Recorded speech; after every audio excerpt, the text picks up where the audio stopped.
Welcome back mga ropa, kwentuhan muna tayo. Pag-usapan naman natin ang Game 4 sa pagitan ng koponan ng San Miguel Beermen kontra nga ito sa koponan ng Token Dex Ropang Giga. Dito sa game na to mga ropa, kailangan na manalo ng koponan ng TNT. Dahil kung hindi mga ropa, ay magkakaroon na ng 3-1 lead ang koponan ng SMB.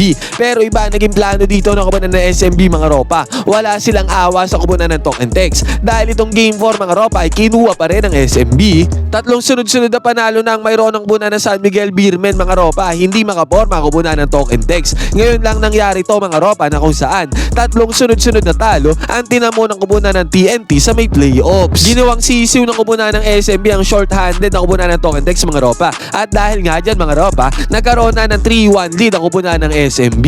Medyo nag-iba ang discarding ginamit ng koponan ng San Miguel Beermen dito sa game na to mga ropa compared doon sa mga recent games nila against sa koponan ng Token Dex. Ngayon mga ropa, ano nga ba ang discarding na yon? Ito ang game analysis at breakdown. Ito ang pambihirang diskarte na ginawa ng koponan ng SMB at ni Coach Leo Austria. San Miguel Beermen versus koponan ng Token Dex Game 4. Simulan na natin to. Okay, game. Ngayon mga ropa, dito tayo magsubra sa may third quarter kung saan 45-41 na score. Lamang ng 4 na puntos dito ang koponan ng San Miguel Beermen. Kung tutusin mga ropa, digit na lang ang laban dito sa may third quarter. Pero dito sa possession na to mga ropa, ang nakapuntos ay si Roddy Bronjal. Nakakuha siya dyan ng easy 2 points, basket is good. Samantala mga ropa, pumunta naman tayo sa possession dito ng koponan ng Token Dex. Tingnan naman natin ang ginamit na depensa dito ng koponan ng San Miguel Beermen. Still mga ropa, hindi sila nagbabago ng depensa dyan. Man-to-man zone defense pa rin dyan ang koponan ng San Miguel Beermen. Pero ang tumirada dito mga ropa ay walang iba kundi si Kobe Optana. Ang gandang moves ang ginawa dito ni Calvin Optana. Panis dito ang depensa ni Marshall Lassiter. Basket is good para kay Calvin Optana. At ang problema ng koponan ng Token Dex mga ropa na si Junmar Pajardo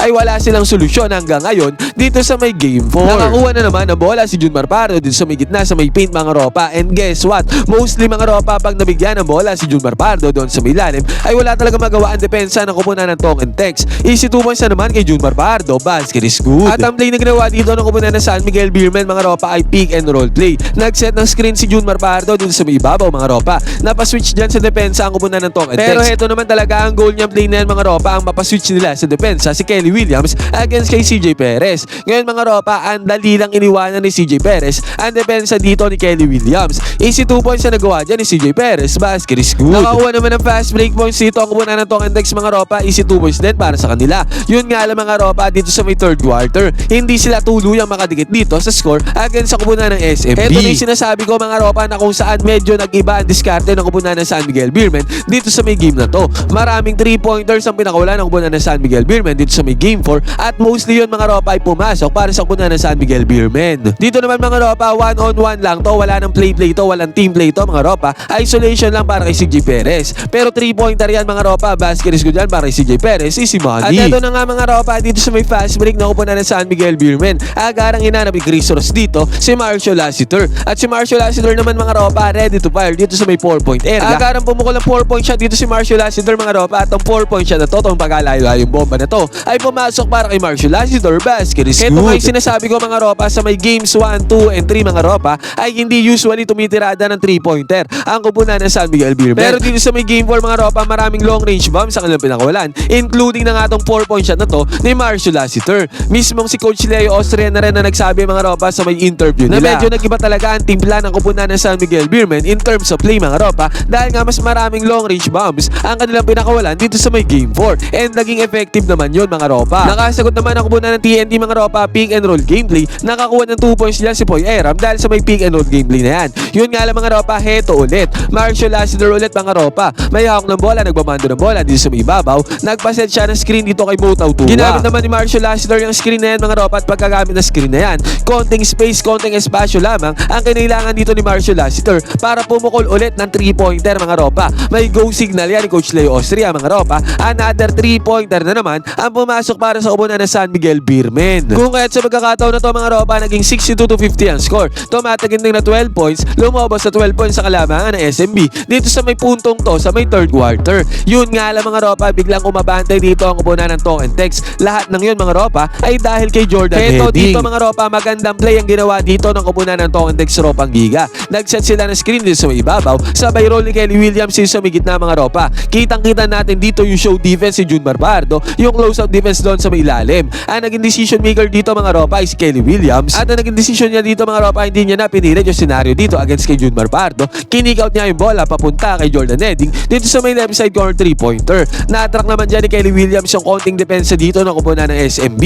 Kaya nagkaroon ng enough space, enough separation si Jordan Heading dito sa may left side corner 3-pointer. Pasok na pasok ang 3-pointer dito ni Jordan Heading mga ropa, basket is good yan. At after nyan mga ropa, dalawang magkasunod na 3-pointers ang pinakaulan dito ni Jordan Heading. Parehong pumasok yun mga ropa, kaya kahit papano nakahabol sa puntos dyan ang kupunan ng Tong and Tex. Lahat ng yun dahil kay Jordan Heading. At after pa nito mga ropa, nagkaroon pa ng 2 points dito si Poy Eram. Binangga ni Poy Eram ang depensa ng kupunan ng San Miguel Beermen mga ropa. Kung kahit sa pagkakataon na to mga ropa, umabot pa tayo sa puntong naging 62-60 ang score mga ropa. Naging 2 puntos na lang ang kalamangan dito ng SMB. Ginaya din naman ang kupunan ng SMB yung ginawang move dito ni Poy Eram mga ropa, pero this time si Mo Tautua ang gumaya niyang move na yan. Nakakuha din ng 2 points dyan si Mo Tautua dahil sa move na yon, basket is good. Pero si Jordan Heading mga ropa, nag-init sa pagkakataon na to. 1-on-1 lang mga ropa, isolation play, walang team play na nangyari. Tinirahan ni Jordan Heading dito sa may 3-point area ang depensa ng kupunan ng SMB.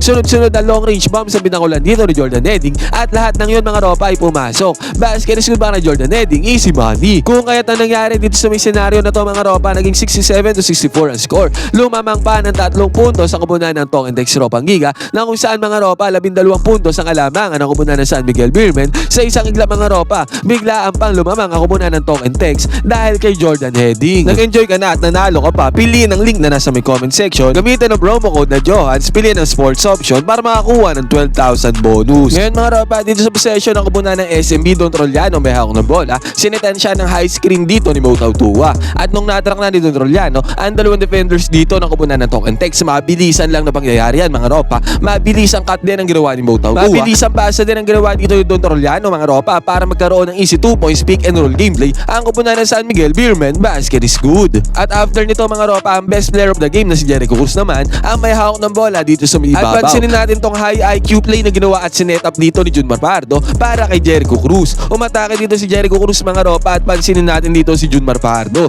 na nagsilbing screen dito si Junmar Pardo mga ropa para madaling maiwanan ni Jericho Cruz ang halos 2 defenders dito. At what a move din ang ginawa dito ni Jericho Cruz mga ropa para talunin ang close-up defender ng kupunan ng Tong and Tex doon sa may ilalim. Ang gandang move niyan mga ropa para magkaroon ng 2 points dito si Jericho Cruz, basket is good. Ngayon mga ropa, hindi nga naging easy win para sa kupunan ng San Miguel Beermen itong game 4. Lahat ng yan mga ropa ay dahil kay Jordan Heading. Pumukol na naman ang 3-pointer dito si Jordan Heading mga ropa, pero mintes ang unang attempt na to. Yun nga lang nagkaroon ng offensive rebound dito ang kupunan ng Tong and Tex at yung offensive rebound na yan eventually mga ropa ay napasa kamay ulit ni Jordan Heading. Relocation dito mga ropa, relocation 3-pointer para kay Stephen Curry. This time mga ropa, ang second attempt dito ni Jordan Heading ay pumasok para sa kanya. Basket is good ang long range bomb para kay Jordan Heading, no problem. Dito na nga sa may 4th quarter mga ropa, nagpalitan ng puntos ang dalawang kupunan. This time mga ropa, umatake ang kupunan ng San Miguel Beermen, pero mintis yan mga ropa, and guess what, guess who? Kung sino nandun sa may ilalim para sa kupunan ng SMB, walang iba mga ropa ay si Junmar Pajardo.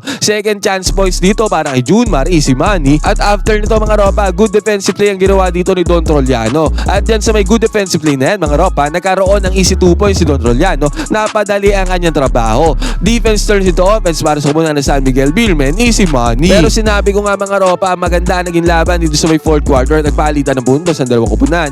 Na-kick out yung bola kay Kelly Williams dito sa may 3-point area. Yun nga lang mga ropa, hindi na-capitalize si Kelly Williams. Yung pagkakataon na yan, mintes ang kanyang tirada sa may 3-point area. Pero buti na lang mga ropa, may second chance points din ang kupunan ng Tong and Tex Ropang Giga. Yun nga lang ang naging sagot dito ng kupunan ng San Miguel Beermen mga ropa ay si Jericho Cruz. 1-on-1 play to mga ropa, walang team play to. Si Jericho Cruz nga naging best player of the game dito sa may game 4 mga ropa, harap-harapan. Tinirahan ni Jericho Cruz ang depensa ng kupunan ng Tong and Tex dito sa may top of the key 3-pointer. Pinanis ni Jericho Cruz ang 1-on-1 defense dito ng kupunan ng Tong and Tex. And what a celebration ang ginawa dito ni Jericho Cruz. At nasabihan nga ni Jojo Lastimosa ng Tong and Tex ito si Jericho Cruz na mayabang daw after nitong game na to mga ropa. Ang naging respond naman dito ng kupunan ng TNT mga ropa, ganoong play ulit, kick out ng bola papunta kay Kelly Williams, pero 2 in a row mga ropa, 2 mintes ang tinirada ni Kelly Williams dito sa may 3-point area. Pero again mga ropa, same result na nangyari. Nakuha ng TNT ang offensive rebound, kick out naman ng bola papunta kay RR Pogoy, at this time mga ropa, itong 3-pointer ni RR Pogoy pumasok para sa kupunan ng TNT Tropang Giga. Kaya ang nangyari dito mga ropa, wala ng 7 minuto na titira dito sa may 4th quarter, 76-75 ang score mga ropa,